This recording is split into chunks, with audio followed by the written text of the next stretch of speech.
Nagkakilala kami sa isang mall ni Rap. Tindera ako noon sa isang department store. Siya pa noon ay isang estudyante.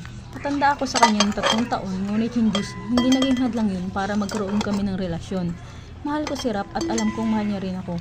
May pagkakataong ako ang nagbibigay ng mga pangangailangan niya.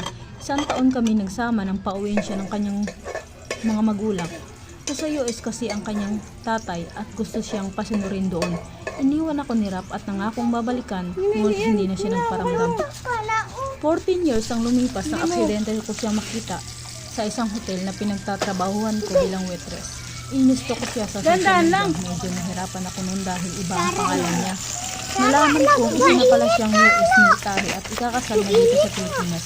Lihim akong nasaktan, lalo na noong pinapanood ko sila sa resepsyon ng kanyang kasal.